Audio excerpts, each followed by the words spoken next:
رب العالمين والصلاة والسلام على سيد الأنبياء والمرسلين وعلى آله وأصحابه أجمعين أما بعد فأعوذ بالله من الشيطان الرجيم بسم الله الرحمن الرحيم وإذ وعدنا موسى 40 ليلة ثم اتخذتم العجل من بعده وأنتم ظالمون ثم عفونا عنكم من بعد ذلك لعلكم تشكرون وإذ آتينا موسى الكتاب والفرقان لعلكم تهتدون وإذ قال موسى لقومه يا قوم إنكم ظلمتم أنفسكم باتخاذكم العجل فتوبوا إلى بارئكم فاقتلوا أنفسكم ذلكم خير لكم عند بارئكم فتاب عليكم إنه هو التواب الرحيم صدق الله العظيم۔ یہ سورہ بقرہ کی آیت نمبر 51 سے 54 تک تلاوت کی گئی ہے۔ ماقبل کی آیتوں کے اندر ہمارے سامنے یہ بات آئی کہ اللہ نے کس طریقے سے بنی اسرائیل پر وقتاً فوقتاً اپنی انعامات کی بارش کی، اور پھر جب حضور کا زمانہ آیا تو وہی بنی اسرائیل کو اپنے انعامات یاد دلا کر ایمان کی دعوت دی۔ ان آیاتوں کے اندر انہی انعامات کا سلسلہ چل رہا ہے جس میں سے کل گزشتہ یہ بات آئی تھی کہ کس طریقے سے اللہ نے بنی اسرائیل کو فرعون سے نجات دی اور کس طریقے سے اللہ نے بنی اسرائیل کے لیے دریا میں راستے کھول دیے۔ اس کے بعد اللہ فرماتے ہیں وَإِذْ وَعَدْنَا مُوسَىٰ 40 لَيْلَةً، اور جب ہم نے موسیٰ علیہ السلام سے 40 راتوں کا عہد لیا، ثُمَّ اتَّخَذْتُمُ الْعِجْلَ مِن بَعْدِهِ، پھر تم نے ان کے پیچھے بچڑے کو معبود بنا لیا، وَأَنْتُمْ ظَالِمُونَ، اور تم ظلم کرنے والے تھے۔ یہ اس وقت کا ذکر ہے جب بنی اسرائیل کو اللہ نے فرعون سے نجات دے دی، دریا کے پار کر دیا، تو بنی اسرائیل پر ابھی تک کوئی کتاب نازل نہیں ہوئی تھی، چونکہ یہ ایک لمبے عرصے سے غلامی کی زندگی میں رہ رہے تھے، فرعون کی غلامی میں تھے، چھپ کر چھوٹی موٹی جو عبادت موسیٰ علیہ السلام انہیں بتلاتے وہ کیا کرتے تھے۔ اب چونکہ یہ لوگ آزاد ہو چکے تھے، اس لیے انہوں نے عرض کیا کہ اے موسیٰ ہمارے لیے بھی کوئی قانون ہونا چاہیے تاکہ ہم اس کے مطابق اپنی زندگی بسر کریں۔ اسی کی طرف اشارہ ہے وَإِذْ وَعَدْنَا مُوسَىٰ 40 لَيْلَةً، چنانچہ وہاں سے یعنی دریا کلزم سے پار ہونے کے بعد ایک روایت میں ہے موسیٰ علیہ السلام نے کچھ لوگوں کو واپس مصر بھیجا تاکہ وہ مصر کا انتظام سنبھال لیں، اور باقی پوری بنی اسرائیل کی قوم موسیٰ علیہ السلام کے ساتھ صحرائے سینا کے اندر قیام پذیر ہو گئی۔ وہاں ان لوگوں نے موسیٰ علیہ السلام سے کہا کہ ہمارے لیے بھی کوئی کتاب ہونی چاہیے، چنانچہ موسیٰ علیہ السلام نے اللہ سے عرض کیا تو اللہ نے موسیٰ علیہ السلام سے کہا کہ آپ کوہ طور پر آ جاؤ۔ وَوَعَدْنَا مُوسَىٰ 30 لَيْلَةً، قرآن میں سورہ اعراف میں ہے ہم نے موسیٰ علیہ السلام سے 30 روزوں کا عہد لیا، 30 دن کا عہد لیا۔ موسیٰ علیہ السلام سے اللہ نے کہا کوہ طور پر آ جاؤ اور 30 دن کا اعتکاف بھی کرو اور روزہ بھی رکھو۔ ہم نے اس کے پہلے عرض کیا تھا کہ گزشتہ امتوں میں روزے کے ساتھ اعتکاف بھی ہوتا تھا، ابھی تو جس کی مرضی وہ بیٹھ جائے، باقی سب آزاد ہیں۔ پہلے ایسا تھا کہ جو روزہ رکھ رہا ہو کیا ہو جائے، مسجد کے اندر معتکف ہو جائے۔ تو موسیٰ علیہ السلام کوہ طور پر عبادت خانے میں اعتکاف میں روزے کی حالت میں 30 دن گزارے، چونکہ وعدہ تھا وَوَعَدْنَا مُوسَىٰ 30 لَيْلَةً، 30 دن کا وعدہ تھا۔ اب اللہ سے ہم کلامی کا شرف ملنے والا تھا، اس لیے موسیٰ علیہ السلام نے منہ صاف کر لیا مسواک سے، تو وہ روزے کی وجہ سے جو بو پیدا ہوتی ہے پیٹ کے اندر، حدیث میں ہے وہ اللہ کو مشک سے زیادہ پسندیدہ ہے، اور اس کے پسندیدہ ہونے کا مطلب یہ ہے کہ کل قیامت کے دن روزے دار جب اٹھیں گے تو اللہ تبارک و تعالی ان کے بدن سے، ان کے منہ سے مشک کی خوشبو چلائے گا۔ میدان محشر میں سب پریشان ہوں گے کہ اتنی عمدہ خوشبو کہاں سے آ رہی ہے، تو جواب دیا جائے گا کہ یہ روزے داروں کے بدن سے اور ان کے منہ سے آ رہی ہے، جو اللہ نے روزہ رکھنے کے طفیل میں انہیں عنایت کی ہے۔ اس لیے جب روزہ رکھیں تو استحضار کے ساتھ رکھیں کہ بہت بڑا انعام ملنے والا ہے۔ تو موسیٰ علیہ السلام نے ہم کلامی کے شرط کی وجہ سے منہ صاف کر لیا۔ اللہ نے فرمایا جو چیز ہمیں محبوب تھی تم نے اسی کو دور کر دیا، اس لیے فرمایا کہ 10 دن اور بڑھا دو، 10 دن اور روزے رکھو، 10 دن اور اعتکاف کرو، جب 40 پورے ہو جائیں گے پھر دوبارہ آنا۔ موسیٰ علیہ السلام 10 دن کے اعتکاف میں اور دوبارہ بیٹھ گئے۔ مفسرین نے لکھا ہے 1 ذی القعدہ کو بیٹھے تھے، 10 ذی الحجہ کو ختم ہوا۔ 1 ذی القعدہ کو بیٹھے تھے اعتکاف میں، 10 ذی الحجہ کو پورے 40 دن، 10 ذی الحجہ بقرعید کا دن، 10 ذی الحجہ کو پورا دن، پورے جو ہے 40 دن مکمل ہوئے۔ چنانچہ موسیٰ علیہ السلام سے ہم کلامی ہوئی، اللہ نے تورات کو تختیوں کی شکل میں موسیٰ علیہ السلام کے حوالے کیا۔ یہ تو ادھر یہ معاملہ پیش آیا، 40 دن تک موسیٰ علیہ السلام اپنی قوم سے دور رہے۔ ادھر ماجرا کچھ اور پیش آ گیا، وہ جو زیورات لے کر آئے تھے بنی اسرائیل فرعونیوں کے، ان کا کیا کریں، یہ مسئلہ کھڑا ہو گیا۔ تو چنانچہ متفقہ طور پر یہ ہوا کہ یہ تو اپنی ملکیت ہے نہیں، جو اس کے مالک تھے وہ مر چکے، لہذا تمام زیورات کو لاؤ آگ لگا دیتے ہیں، جلا دیتے ہیں۔ چنانچہ سب نے وہ فرعونیوں کے زیورات جو ان کے پاس تھے سونے چاندی کے، اس کو جمع کیا اور اس میں آگ لگا دی۔ ادھر سامری تھا ان کے ساتھ میں، سامری، اس کا نام بھی موسیٰ ہی تھا، موسیٰ سامری، اور موسیٰ علیہ السلام کا نام یہ عربی والا ہے موسیٰ، ورنہ ان کا عبرانی زبان میں میشا نام لکھا ہے، عربی میں آ کر وہ موسیٰ ہو گیا۔ وہ موسیٰ سامری وہ ایک میجک مین تھا، وہ جادوگر۔ چنانچہ اس نے کیا کیا، جب بنی اسرائیل نے اپنا پورا سونا جلانے کے لیے جمع کیا تو اس نے اپنے پاس مٹی اٹھا رکھی تھی، اور مٹی یہ وہ تھی جب فرعون کا گھوڑا دریا میں جانے کے لیے تیار نہیں تھا تو اللہ نے جبرائیل علیہ السلام کو گھوڑی پر بھیجا تھا، تو اس یہ دیکھ رہا تھا کہ جہاں جہاں اس گھوڑی کے پیر پڑتے وہاں سے زمین میں ہریالی اگ جاتی، تو یہ سمجھ گیا کہ ضرور کچھ نہ کچھ اس میں تاثیر ہے۔ چنانچہ اس نے مٹی اپنے پاس اٹھا کر رکھ لی تھی۔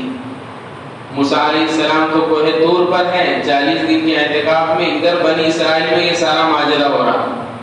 چنانچہ اس نے کیا کیا، جب وہ زیورات جل رہے تھے اس نے ان زیورات کو جادو سے بیل کا بچہ بنا دیا، بیل کا بچڑا جسے کہتے، اور اس کے منہ میں وہ مٹی رکھ دی، جس کی وجہ سے اس کے منہ سے آواز آنے لگی، اور پھر اس کے بعد بنی اسرائیل میں تفرقہ ڈال دیا، فرقہ بندی پیدا کر دی۔ یوں کہنے لگا کہ موسیٰ بھول گئے، موسیٰ علیہ السلام جہاں گئے تھے جو تورات لانے، اللہ سے ہم کلامی کرنے، وہ تو پتہ نہیں کہاں گم ہو گئے۔ وَنَسِيَ مُوسَىٰ إِلَٰهُكُمْ وَإِلَٰهُ مُوسَىٰ، تمہارا بھی اور موسیٰ کا بھی رب یہی بچڑا ہے، نعوذ باللہ، اسی میں اللہ حلول کر گئے ہیں، اسی میں اللہ آ گئے ہیں، لہذا اسی کو معبود مان لو۔ وہ جو بنی اسرائیل بڑی قوم تھی، اب اس میں 3 جماعتیں بن گئی۔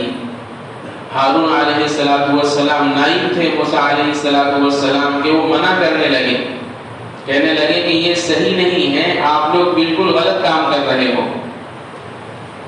لیکن ایک قوم، اس بنی اسرائیل میں سے ایک جماعت حضرت ہارون کے ساتھ ہو گئی، یعنی خود بھی بچڑے کی عبادت نہیں کی، لوگوں کو عبادت سے روکا، اور دوسری جماعت ان میں سے وہ ہو گئی جو ساکت خاموش تھے، نہ انہوں نے دعوت دی کہ مت عبادت کرو اور نہ منع کیا، نہ خود عبادت کی، اور تیسری جماعت وہ تھی جس نے سامری کے ساتھ بچڑے کی عبادت بھی شروع کر دی اور ساتھ ساتھ میں دوسروں کو بھی عبادت کی دعوت دینے لگے۔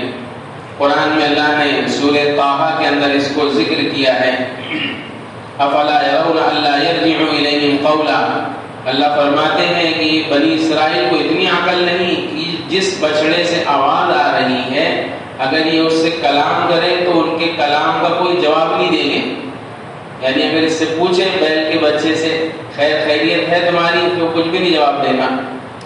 ولا يملك لهم ضرا ولا نفعا، نفع نقصان کا بھی مالک نہیں ہے ان کے۔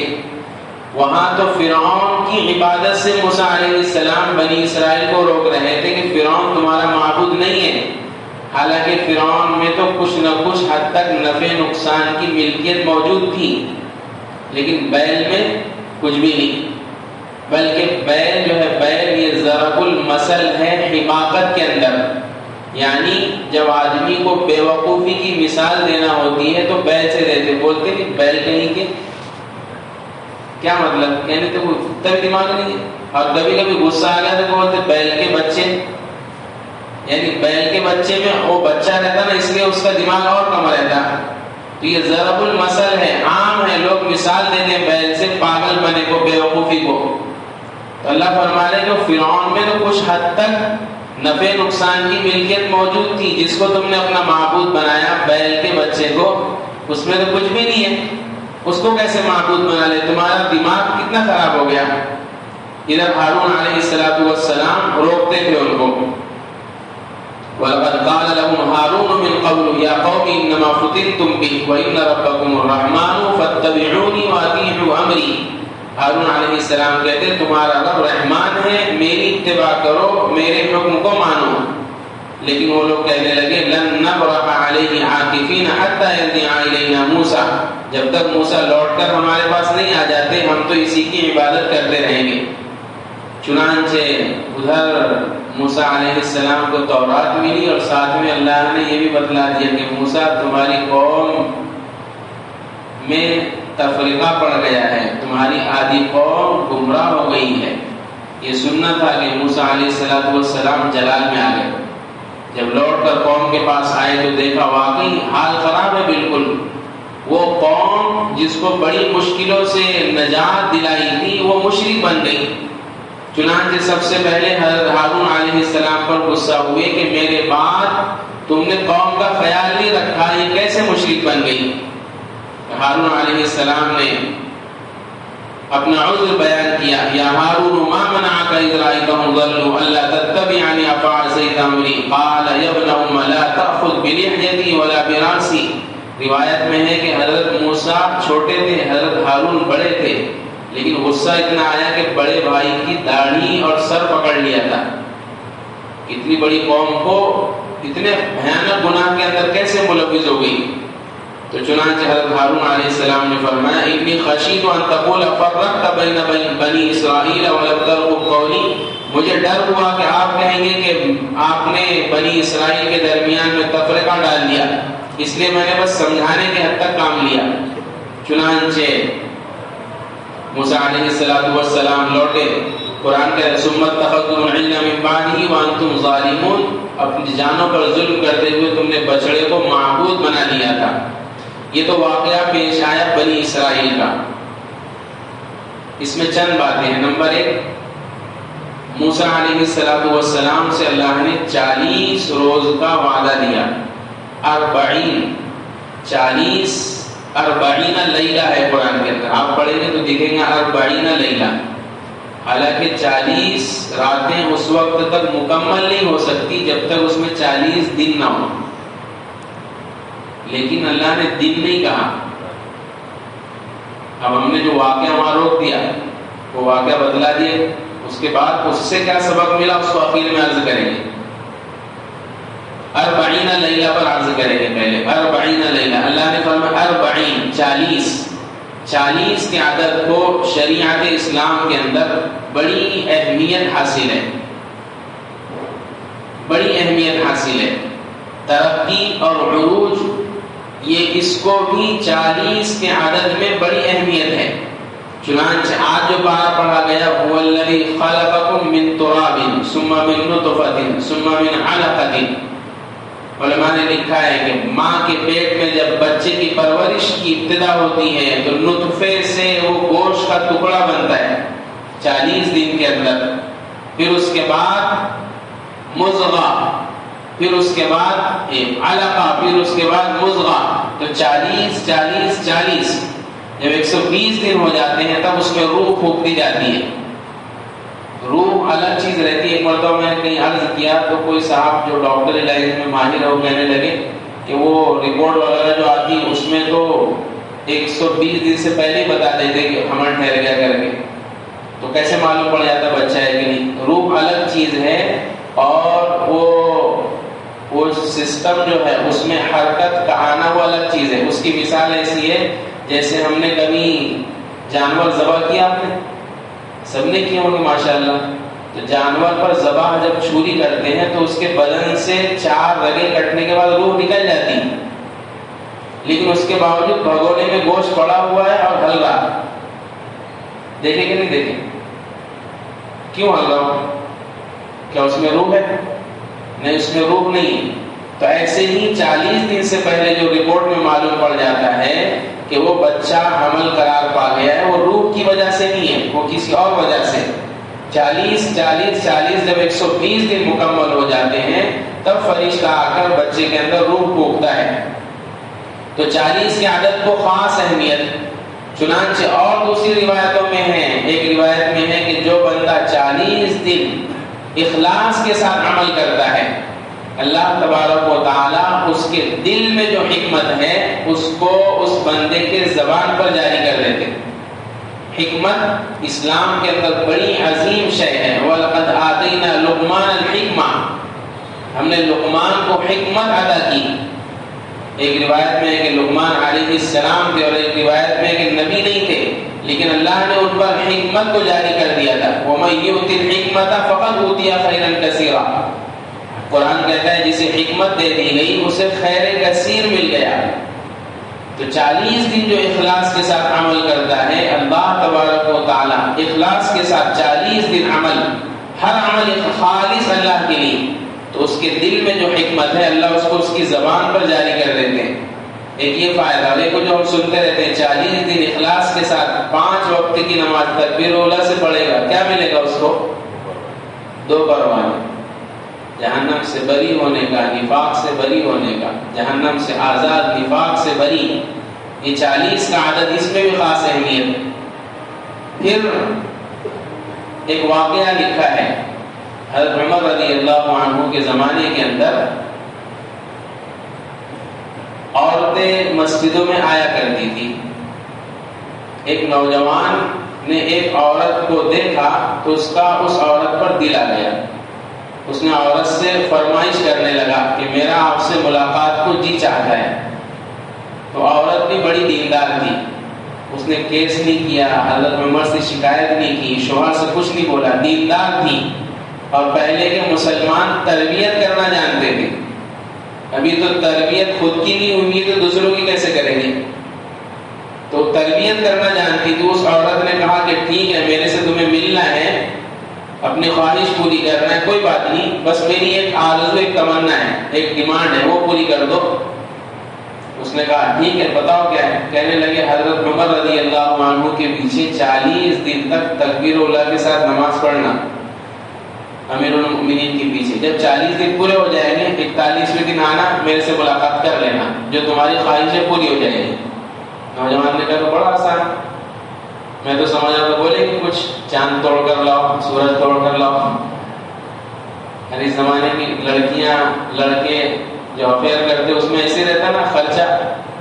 تو نوجوان نے کہا تو بڑا آسان کام ہے نماز پڑھنا، 40 دن حضرت عمر کے پیچھے تکبیر اللہ سے نماز پڑھنی ہے، کوئی بات نہیں، شروع کر دیا، پہلا دن، دوسرا دن، تیسرا دن، چوتھا دن، 12واں دن جب پہنچا تو دل کی کایا پلٹ گئی، عورت کی محبت نکل گئی، اللہ کی محبت بیٹھ گئی۔ پورے 40 دن تکبیر اولا کے ساتھ حضرت عمر کے پاس نماز پڑھا پیچھے۔ 41ویں دن عورت نے پیغام بھیجا کہ تمہاری جو فرمائش تھی آ جاؤ۔ اس نے کہا کہ نہیں، اب تمہاری محبت دل میں نہیں رہی، اب تمہاری جگہ اللہ کی محبت آ گئی ہے، مجھے تمہارے سے کوئی واسطہ نہیں۔ تو یہ عورت نے اس نوجوان کو گناہ سے بچا لیا۔ کیا عمل تھا؟ 40 دن تکبیر اولا کے ساتھ وقت کے سب سے بڑے ولی امیر المؤمنین حضرت عمر رضی اللہ عنہ کے پیچھے نماز پڑھنے کی برکت سے دل بدل گیا۔ چنانچہ پھر عورت نے اپنے شوہر سے واقعہ ذکر کیا کہ ایسا ہوا تھا میرے ساتھ۔ شوہر نے حضرت عمر سے کہا جا کر، حضرت عمر رضی اللہ عنہ نے پھر عرض کیا قد صدق اللہ تعالی، کہ اللہ نے سچ فرمایا ہے اپنے کلام میں، ان الصلاۃ تنہی عن الفحشاء والمنکر، کہ نماز واقعی بے حیائی سے، برائی سے روک دیتی ہے، لیکن شرط یہ ہے کہ نماز پڑھو بھی تو ایسی، تو پھر بڑے سے بڑے گناہ سے آدمی رک جائے گا۔ تو ہم نے یہ واقعہ اس لیے عرض کیا کہ اس میں بھی وہ 40 دن تکبیر اولا کے ساتھ عمل، تکبیر اولا کے ساتھ نماز پڑھنے کی وجہ سے گناہ کی کیفیت دل سے ختم ہو گئی۔ اسی سے پرانے زمانے میں، ابھی تبلیغ کا دور ہے، اس کے پہلے تصوف کا دور زوروں پر تھا، تو پرانے زمانے میں چلا کرایا کرتے تھے۔ جو آدمی بولتا تھا کہ مجھے اپنی تربیت کرنی ہے، تو شیخ کہتا تھا آ جاؤ، 40 دن اعتکاف، 40 دن روزہ، 40 دن بھرپور اعمال، دنیا مافیا سے یکسو کر کے اب اس کی تربیت کرتے تھے۔ چلے کے بعد 40 دن کے بعد اس کی زندگی بالکل بدل جاتی تھی۔ تاریخ اٹھا کر دیکھیں گے آپ، کتنے لوگ شرابی، کبابی، خطرناک مجرم، کسی اللہ والے سے جڑے، 40 دن کے بعد مرے تو وقت کے ولی بن گئے۔ پھر اللہ نے دعوت و تبلیغ کا زور چلایا، تبلیغ والوں نے بھی کیا کیا؟ چلا رکھا 40 دن۔ پہلے کے زمانے میں جب کام کرنے والے بڑے اہتمام سے کام کرتے تھے تو پورے 40 دن لگاتے تھے، اور وہ 40 دن کی برکت سے زندگی بدل جاتی تھی۔ اب تو 4 مہینے میں بھی نہیں بدل رہی۔ کیوں نہیں بدل رہی؟ ایک تو وہ اعمال جو دیے جاتے ہیں، اعمال دعوت، ان کا اہتمام نہیں ہوتا، جو اعمال تربیت بھی ہے، اور دوسرا یہ کہ وہ 40 دن بہت سے لوگ مکمل نہیں کرتے۔ 40 دن بہت سے لوگ 40 پرانے بولتے تھے نا بزرگ، 40 گشت ہونا چاہیے، یہ ہے 40 دن۔ ابھی تو 40 دن، ایک دن جانے کے ٹرین میں، 2 دن آنے کے، 25 دن لگا کے جماعت آ جائے گی، بولتے چلا ہو گیا ہمارا، اس لیے جیسے گئے تھے ویسے آ جائے، کوئی تبدیلی نہیں آ رہی۔ لوگ بھی بول رہے کہہ رہے ابھی تو چلا لگا کے آیا، اگلے دن ہی فجر چھوڑ دیا، اس لیے کہ وہ 40 دن کے اندر اپنی ذات کا اس نے خیال نہیں رکھا، اپنی تربیت کا خیال نہیں رکھا، اعمال کی پابندی نہیں کی۔ تو بہرحال اسی لیے علماء نے، بہت سے لوگ پوچھتے نا کہ قرآن چلا کہاں سے ثابت ہے، اتنے سارے دلائل ہے اس کے چلے کے، تو بہرحال یہ 40 دن، اسی لیے اللہ نے قرآن کے اندر فرمایا وَإِذْ وَعَدْنَا مُوسَىٰ 40۔ اور بات یاد آئی کہ اللہ نے جب بھی نبی کو نبوت دیا ہے 40 سال تک انتظار کیا۔ جب نبی کی عمر 40 سال میں ہو جاتی، اللہ اب نبوت دیتے۔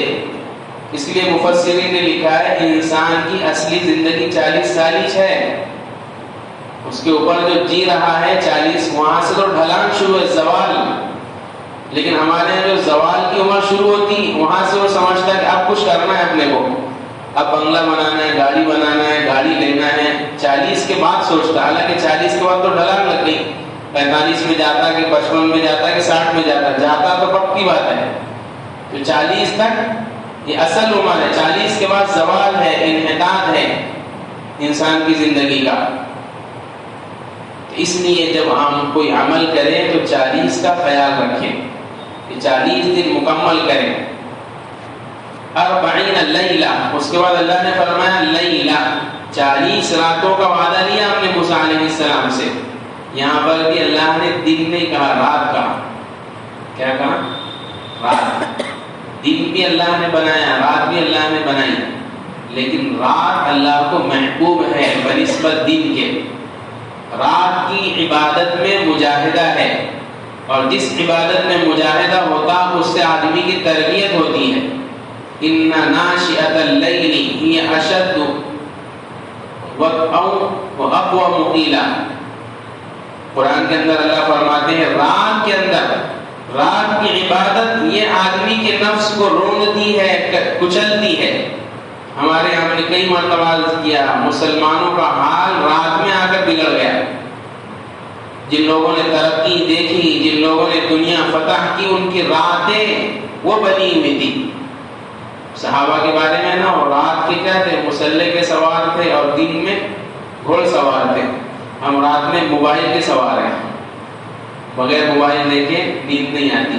ایک آدھا ایپیسوڈ، جس کو ایپیسوڈ کی عادت ہے اور کسی گانے کی عادت ہے، ایک آدھا سوئے بغیر نیند ہی نہیں آتی، سنے بغیر نیند نہیں آتی. تو رات نہیں بنے گی، زندگی نہیں بنے گی. جن لوگوں کی زندگیاں بنی ہیں وہ رات کی وجہ سے ہی بنی ہیں. اللہ نے سارے مبارک کام رات میں کیے. انا انزلناہ فی لیلۃ القدر، یہاں پر بھی لیلہ فرمایا، ہم نے لیلۃ القدر میں نازل کیا قرآن کو. انا انزلناہ فی لیلۃ مبارکہ، ہم نے قرآن کو مبارک رات میں نازل کیا. حدیث میں ہے آسمان دنیا پر اللہ رات کے اندر آتے ہیں. 7 آسمان ہیں، جو ہمارے اوپر پہلا آسمان جو نظر آتا ہے، اس کے اوپر اللہ رات کے اندر آتے ہیں. اور پھر فرشتے اعلان کرتا ہے کوئی مانگنے والا، مغفرت چاہنے والا، رزق چاہنے والا، مصیبت کو دور کرانے والا. اس وقت ساری مخلوق، خاص طور سے رات میں بھی کون سا؟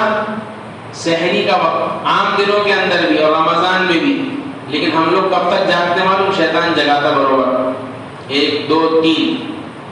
جو وقت اللہ کے یہاں آنے کا ہے آسمان دنیا پر، اللہ کے قرب کا وقت جو ہے وہ 3 بجے کے بعد شروع ہوتا ہے. الگ الگ اوقات میں. ایک مثال کے طور پر 3 بجے کا نام لے لیں تو ساری ہمارے نوجوان لڑکے بزرگ وغیرہ سب 2-3 بجے جاگتے، 3 بجے جا کر سو جاتے. عام دنوں کے اندر بھی 3 بجے 4 بجے سو جاتے. حالانکہ الٹا ہونا چاہیے تھا، 3 بجے اٹھ جانا چاہیے تھا. 3 بجے اٹھ کر مصلی پکڑ کر. ایک حدیث میں ہے کہ جو آدمی رات کے آخر حصے کے اندر اس کی آنکھ کھل جائے تو جتنی اللہ اسے توفیق دے اتنی وہ عبادت کر لے، اس سے اللہ کا قرب نصیب ہوتا. رات کی عبادت، اسی لیے فرمایا اللہ کے نزدیک رات بڑی اہمیت کی حامل ہے. اسی لیے اللہ نے دن کے بجائے قرآن کے اندر یہ فرمایا 40 لیلہ، 40 راتوں کا ہم نے وعدہ لیا. اس لیے رات اچھی بنانے کی کوشش کرے، اور یہ اچھی بنے گی جب صحبت اچھی کر لیں گے. ایسے لوگ جن کی راتیں خراب ہیں ان سے دور ہو جاؤ، ایسے لوگ جن کی راتیں اچھی ہیں ان سے قریب ہو جاؤ. رمضان کا آخر عشرہ ہے، یہ راتیں تو بالکل ضائع نہیں کرنے کی. یہ راتوں کی عبادت کی ہے، اللہ سے لو لگانے کی ہے، اعتکاف کرنے کی ہے. جو بیٹھ گئے 10 دن ٹھیک ہے، جو نہیں بیٹھے وہ چند دن کا اعتکاف کرے، کم سے کم رات کا ہی کر لے. دن میں اپنے کاروبار کرے، رات میں مسجد کے اندر. نہیں اللہ ان کی توفیق دے رہا تو تہجد آ کر مسجد میں پڑھ لیں. جو لوگ جن کے گھروں پر ماحول نہیں ہے یا جگہ نہیں ہے تو رات کو بنانا سیکھے، رات میں قرآن پڑھنا سیکھے، رات میں تدبر کے ساتھ تلاوت کرنا سیکھے، رات میں تسبیحات کا معمول بنائیں. پھر دیکھو اللہ دل کے میل کو کیسے دور کرتے ہیں. چنانچہ یہ تو واقعہ ہوا تھا، آیت سے متعلق باتیں ہوئی ہمارے سامنے. ثم اتخذتم العجل من بعده وانتم ظالمون. اب ہم واپس پیچھے جاتے ہیں. جو اشکال بڑا ہوتا کہ بنی اسرائیل بچڑے کی عبادت میں کیسے ملوث ہو گئے، جبکہ ان کے اندر نبی موجود تھا. حضرت ہارون علیہ السلام موجود تھے، اس کے باوجود وہ کیسے عبادت کرنے لگے. ارے نبی بڑی چیز ہوتی. ایک قوم میں نبی موجود ہے جو حق کی دعوت دیتا ہے، توحید کی دعوت دیتا ہے، اس کے باوجود قوم بت پرستی میں لگ رہی ہے. مفسرین نے اس کی وجہ لکھی ہے، جب ایک قوم دوسری قوم کے ساتھ کئی زمانے تک رہتی ہے تو اس کا اثر قبول کر لیتی ہے. ایک قوم دوسری قوم کے ساتھ کئی زمانہ کئی عرصہ جب رہتی ہے تو اس قوم کے غلط اثرات اس قوم میں بھی آ جاتے ہیں. بنی اسرائیل ایک عرصہ نہیں صدیاں فرعونیوں کے ساتھ مصر میں رہے. اور مصر میں کیا ہوتا تھا؟ مصر کے اندر سانپ کی پوجا ہوتی تھی، مصر کے اندر گائے کی پوجا ہوتی تھی، مصر کے اندر سورج کی پوجا ہوتی تھی. مصر فرعون جو ہے نا وہ نام نہیں ہے، فرعون کے معنی ہی آتے ہیں بڑا دیوتا. تو بادشاہ کی پوجا ہوتی تھی.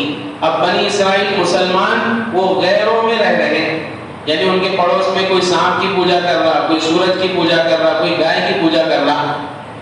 تو ابھی ہمارے حافظ صاحب ہیں نا جو وہ بتا رہے تھے لاتور ادھر کے کچھ علاقے ہیں مراٹھواڑے کے، اپنے یہاں تو مسلمانوں کے ساتھ رہتے، خاص طور سے اکولا میں، امراوتی میں، اورنگ آباد میں، ناندیڑ میں پورے مسلمان محلے بھرے ہوئے تھے. ہم کو احساس نہیں ہوتا. تم کو یہ جو میں واقعہ عرض کر رہا ہوں اس کی مثال دیکھنا ہے تو اس علاقے میں جاؤ جہاں ایک گھر مسلمان کا ہے، دوسرا گھر غیر کا، پھر تیسرا گھر مسلمان کا، چوتھا گھر غیر کا. ان کے بچوں اور ان کے خاندان کی عادتیں دیکھیں گے تو ان کے دلوں سے شرک کی نفرت ختم ہو چکی ہوگی.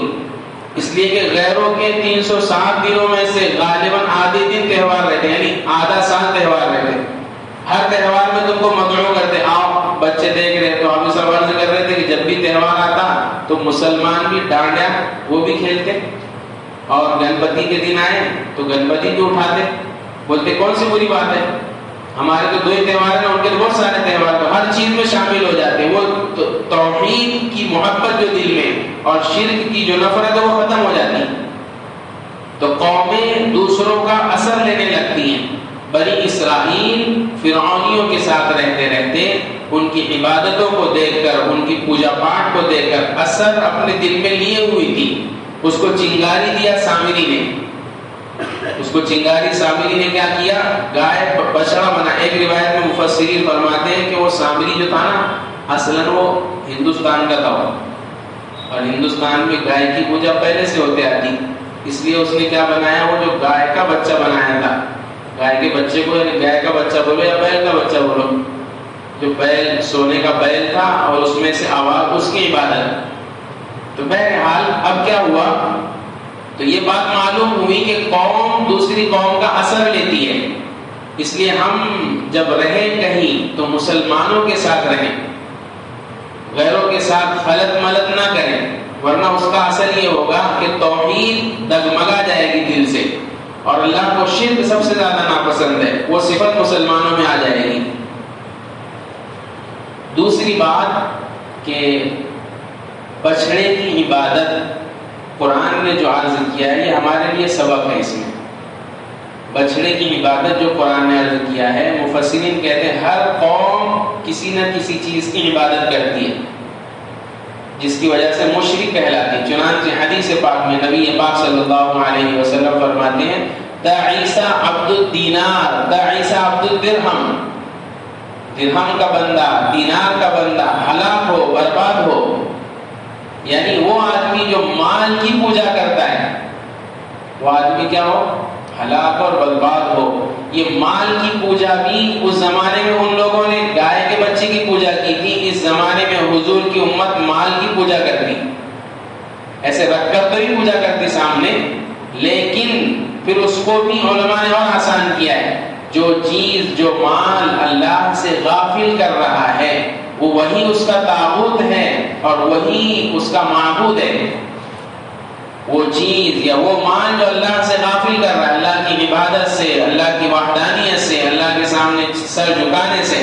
آج مسلمانوں کی ایک بڑی جماعت آپ دیکھیں گے تو جس پر اللہ کے نبی نے ہلاکت اور بربادی کی بد دعا کی کہ مال کا بندہ ہلاک ہو جائے، برباد ہو جائے، مسلمانوں کی اکثریت اعمال چھوڑتی ہے مال کی وجہ سے. گویا کہ انہوں نے معبود بنایا تھا گائے کے بچے کو، مسلمانوں نے معبود بنایا اس زمانے میں سونے چاندی مال درہم کو. اس لیے اس سے بچنے کی ضرورت ہے کہ کہیں ایسا تو نہیں کہ یہ مال کی محبت اتنی زیادہ بڑھ گئی ہے کہ ہم نے اس کو کہیں اللہ کے مقابلے میں معبود تو نہیں بنا لیا. اگر ایسی ہے تو پھر توبہ کی ضرورت ہے. یہ تو ایک آیت کی متعلق کچھ باتیں ہوئی. اس کے بعد ثم عفونا عنکم من بعد ذلک لعلکم تشکرون. پھر قوم کے اندر 3 قسم کے جب لوگ ہو گئے، ایک عبادت کرنے والے سامری کے ساتھ، ایک خاموش رہنے والے، اور ایک نہ عبادت کرنے والے بلکہ روکنے والے۔ موسیٰ علیہ السلام قوم میں آئے، ان کو سمجھایا کہ تم سے بڑی غلطی ہو گئی، اللہ سے توبہ کرو۔ چنانچہ ان کو بھی سمجھ میں آیا کہ واقعی ہم سے غلطی ہو گئی۔ اللہ فرماتے ثم عفونا، یہ انعامات ہے اللہ کے۔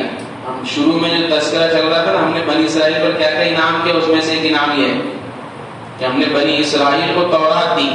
تورات کے معنی آتے ہیں قانون اور شریعت کے۔ کتابیں 4 مشہور کتابیں ہیں، اس میں سے تورات ہے۔ تورات کے معنی آتے ہیں قانون، اور علماء نے لکھا ہے اس کے ساتھ شریعت بڑھا دو، یعنی قانون شریعت، شریعت کا قانون، یہ سارا تورات میں لکھا ہوا تھا۔ قرآن سے پہلے سب سے مضبوط، مستحکم، مدلل کتاب جو تھی وہ تورات تھی، جامع تورات کتاب تھی۔ تو تورات کے معنی آتے ہیں قانون، قانون شریعت، اور انجیل کے معنی آتے ہیں بشارت۔ اور ایک کتاب ہے زبور، زبور کے معنی آتے ہیں صحیفہ۔ زبور کے اندر ساری دعائیں تھی، اللہ کی حمد و ثنا تھی۔ اور چوتھی کتاب کون سی ہے؟ قرآن، قرآن مجید۔ قرآن کے کیا معنی آتے ہیں؟ دیکھو کتنی بڑی بات ہے یہ ہم نے جو عرض کیا نا کہ مسلمان اپنی تاریخ سے دور رہتا ہے، اس کو کچھ نہیں معلوم رہتا، تو قرآن کے معنی نہیں معلوم کیا ہے۔ اللہ معاف فرمائے، قرآن کے معنی آتے ہیں پڑھی جانے والی کتاب۔ نام سے مناسبت رکھیں، پوری دنیا کے اندر سب سے زیادہ پڑھی جانے والی کتاب قرآن ہے۔ دوسری کتابیں بک آتی ہیں، ہر سال چھپتی ہیں، 1-2 سال پڑھی جاتی ہیں، پرانی ہو جاتی ہیں، لیکن قرآن 1450 سال ہو گئے ہیں جب سے نازل ہوا ہے، مسلسل پڑھا جا رہا ہے اور کثرت سے پڑھا جا رہا ہے۔ اور رمضان آ جائے تو پھر اس کتاب کے کیا کہنے، تو اسی لیے اس کو قرآن کہتے ہیں، بار بار پڑھی جانے والی کتاب۔ اب وہ الگ بات ہے کہ ہم بار بار پڑھتے نہیں، رمضان میں پڑھتے، اس لیے بار بار پڑھنا چاہیے۔ اس لیے حافظ صاحب ختم کرتے نا، ایک ہفتے کے بعد ختم ہو جائیں گے قرآن، تو کیا پڑھتے ختم کے بعد؟ ناس کے بعد الف لام میم، وہ اسی طرح اشارہ ہے کہ اور دوبارہ پڑھو، بار بار پڑھو۔ تو اس لیے ہم تحیہ کریں گے انشاءاللہ زندگی میں قرآن کو بار بار پڑھتے رہیں گے، مرتے دم تک پڑھتے رہیں گے۔ تو ثم عفونا عنکم من بعد ذلک، موسیٰ علیہ السلام نے قوم کو سمجھایا، قوم کو احساس ہوا تو قوم نے معافی مانگی اللہ سے۔ اللہ کہتے ہیں عفونا عنکم من بعد ذلک، تمہارے شرکیہ عمل کے باوجود ہم نے تمہیں معاف کر دیا، لعلکم تشکرون، تاکہ تم شکر جانو، شکر مانو۔ شکر، موسیٰ علیہ السلام نے ایک مرتبہ پوچھا کہ اللہ میں تیرے شکر پر، میں جب تو میرے ساتھ کوئی نعمت دے تو میں اس کا کیسے شکر ادا کروں، یعنی نعمت کا شکر میں کیسے ادا کروں۔ موسیٰ علیہ السلام اللہ سے پوچھ رہے کہ اللہ میں نعمت کا شکر کیسے ادا کروں، مال کی نعمت ہے، صحت کی نعمت ہے، علم کی نعمت ہے، اور بہت ساری نعمتیں، اس کا کیسے شکر ادا کروں۔ اللہ نے فرمایا نعمت کا شکر یہ ہے کہ جب نعمت ملے تو یوں کہہ دے کہ یہ اللہ کی طرف سے، نعمت ملے تو یہ کہہ دے کہ یہ اللہ کی طرف سے۔ ہمیں جب نعمت ملتی ہے تو ہم کہتے ہیں اللہ کی طرف سے نہیں ہے، یہ تو میں نے محنت سے کمایا، عزت محنت سے کمایا، علم محنت سے کمایا، دولت محنت سے کمایا، یہ نعمتیں اللہ کی، اس کی نسبت کہاں کر دیا؟ خود کی طرف، یہ ناشکری ہے۔